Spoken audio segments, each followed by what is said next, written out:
अस्सलाम वालेकुम dear students. Examples और एक्सरसाइज 2.2 को सॉल्व करने से पहले आपको चारों properties of cube roots of unity का इल्म होना चाहिए और वो आपको तैयार होनी चाहिए। तो फर्स्ट एग्जाम्पल है, इसमें हमने एवेलुएट करना है गिवन एक्सप्रेशन को। गिवन एक्सप्रेशन है हमारे पास -1 square root of -3 to raise power 8 plus -1 minus square root of -3 on the whole power 8। इसको आप बुक के मुताबिक भी एवेलुएट कर सकते हैं, या मेरे ख्याल के मुताबिक ये ज़्यादा आसान रहेगा कि हमने complex cube roots of unity जो दो थी, -1 plus square root of 3 iota over 2, एक ये थी complex cube root of unity और दूसरी थी -1 minus square root 3 iota over 2। तो इसको अगर हम ओमेगा लेंगे तो देन ये ओमेगा स्केयर बन जाएगी। इसी तरह अगर ये हम ओमेगा स्केयर लेते तो वो हमारे पास ओमेगा आ जानी थी। आप इनको इंटरचेंज कर सकते हैं, एक ओमेगा रख सकते हैं, दूसरी को ओमेगा स्केयर रख सकते हैं।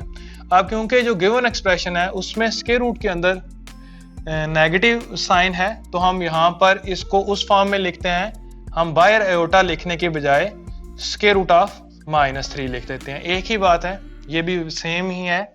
इसी तरह यहाँ पर भी स्क्वायर रूट ऑफ -3 लिख देते हैं। तो यहाँ से -1 प्लस स्क्वायर रूट ऑफ -3 की वैल्यू निकलेगी, 2 उधर जाके मल्टीप्लाई हो जाएगा 2 ओमेगा।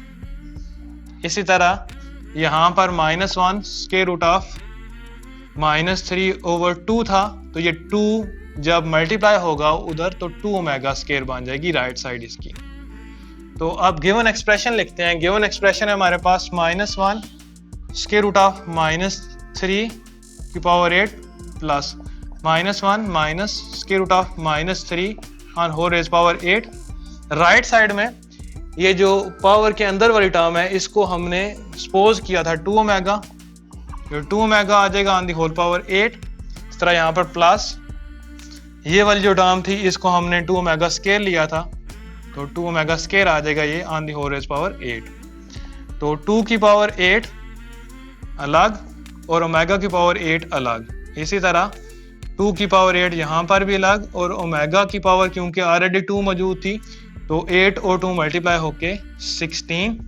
इन दोनों टर्म में से अगर हम 2 टू रेज पावर 8 कॉमन लें तो ब्रैकेट के अंदर आ जाएगा omega to raise power 8 plus omega to raise power 16।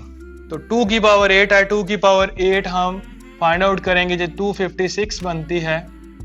यहाँ पर हमारे पास ओमेगा 8 है, तो 8 से छोटा ऐसा नंबर देखेंगे जो 3 पर कंप्लीटली डिवाइड होता हो, तो 8 से छोटा नंबर है 6, तो इसको हम लिख लेंगे omega to raise power 6 into omega to raise power 2। Next step में हम प्लस, इसी तरह यहाँ पर भी हम ओमेगा टू रेज पावर 16 है, 16 से छोटा ऐसा नंबर देखेंगे जो 3 पर कंप्लीटली डिवाइड होता हो, वो है ओमेगा टू रेज पावर 15। साथ में ओमेगा टू रेज पावर 1 लिखना पड़ेगा क्योंकि फाइनल रिजल्ट हमारे पास ओमेगा 16 था।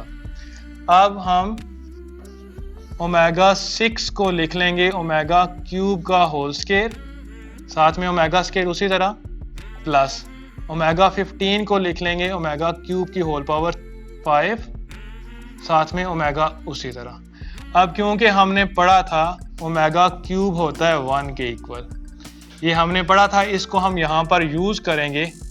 256 ओमेगा क्यूब की जगह 1 ऑन होल स्क्वायर, साथ में ओमेगा स्क्वायर। इसी तरह यहाँ पर ओमेगा क्यूब की जगह 1 ऑन होल पावर 5, साथ में ओमेगा। तो 1 की पावर 2 1 ही होता है, साथ में ओमेगा स्क्वायर है तो ये ओमेगा स्क्वायर बनेगा, प्लस 1 की पावर 5 1 नहीं होता है, साथ में ओमेगा। अब यहाँ पर ओमेगा स्क्वायर प्लस ओमेगा आ गया, तो हमने क्यूब रूट्स ऑफ यूनिटी की जब प्रॉपर्टीज पढ़ी थी तो एक प्रॉपर्टी थी 1 plus omega square equals to 0। तो अगर हम ओमेगा प्लस ओमेगा स्क्वायर को लेफ्ट साइड पर ही रहने दें तो 1 को दूसरी तरफ ले जाएं तो ये -1 बन जाता है। तो यहाँ पर भी ओमेगा प्लस ओमेगा स्क्वायर ही मौजूद है, तो 256 इंटू -1, तो ये -256 आ जाएगा। तो इस तरह इस एक्सप्रेशन को हमने एवेलुएट किया तो ये हमारे पास -256 बन गया। तो इस तरह ये एग्जांपल कंप्लीट होगी। अगर हम डायरेक्ट इसको करते on the whole raise power 8 को एवेलुएट करना थोड़ा सा मुश्किल हो जाता। इस तरह से ये शार्ट हुआ है जिसमें हमने यूज किया है properties of complex cube roots of unity को। नेक्स्ट लेक्चर में हम इसकी जो नेक्स्ट एग्जांपल है उसको सॉल्व करने की कोशिश करेंगे।